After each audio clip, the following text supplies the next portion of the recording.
So, if your business could go from 7 million to 50 million in a short time, would you do it? And how would you do it?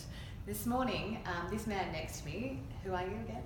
Mark. Ah, that's right. Mark OShannessy, who's General Manager and Executive Director at SmashCare, has been speaking to us on how he did just that in 6 years. So, Mark, first of all, welcome. Thank you. Did you have a good time? Loved it. Yeah. Very energetic. So good. We love the people at the Business League, and if you weren't here, in a minute you're going to be wishing that you were. Now, Mark, you spoke about how you took your business, or the SmashCare business, from 7 million to 50 million by sacking 19,997 clients. Wow, that's an exaggeration, but it makes the point. You went from around 20,000 to 3. Why did you do that? Well, it's not that it just made our relationships with customers simpler. So we were able to package up a proposition to our customers that meant they could refer their customers to us. That's the 20,000.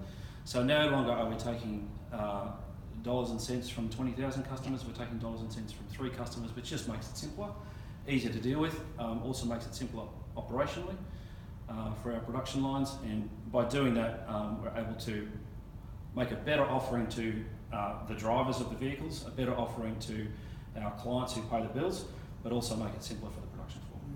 Awesome. And you so generously given to our group here of 54 people this morning here at the Business League. And I'm going to get you to recap the 3 main things that you talked about that saw SmashCare go on a pretty fast growth trajectory. So what are the 3 things that we need to be on top of in order to get our business to go faster and smoother? I think, my opinion only. That's what I'm paying for. Absolutely. I think it needs to be mastering your operating space. That is the difference between your industry and your market. Within your market, the second piece is to understand who your customers are, who's paying the bills and who's the beneficiary of the service. Make sure you know who they are and what they need. And then finally, orient your business model so that what you are able to muster from your industry into your business can be presented the best possible way to people paying the bill and the people using the service. Yeah, and you said there's a really clear differentiation as well, even between the way that you talk to those different markets, don't you? Yeah. You need to be.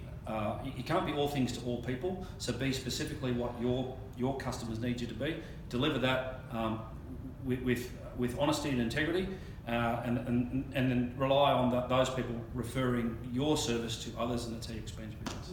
And the way that you guys have done it is basically take some of the really big players and providers of customers from in your market, and then said, well, you be the middleman and you bring us those people. And one of the people in the room said, well, how would that relate to me? But what I see is, and tell me if I'm wrong, is that you find the same people in your space that have your market but aren't selling your thing. Yeah, look. Is it the same thing? No, well, the advice was, I can't make a value proposition for all the people in the room. All I can suggest is that in order to make a relevant value proposition, you need to know what your business can do and what your customers need.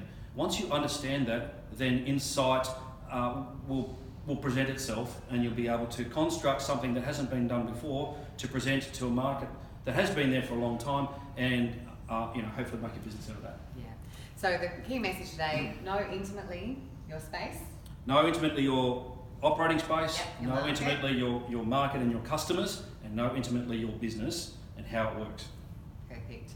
So, if you're listening to Mark and catching the small part of what he delivered to our group this morning and seeing his been impact and wishing, I wish I had been there, well, you do have another chance. Business League events run every month, so please check out thebusinessleague.com.au to find out when the next event is coming near you. I'm Rebecca Plant. I'm Mark OShannessy. We are the Business League, and we'll see you soon.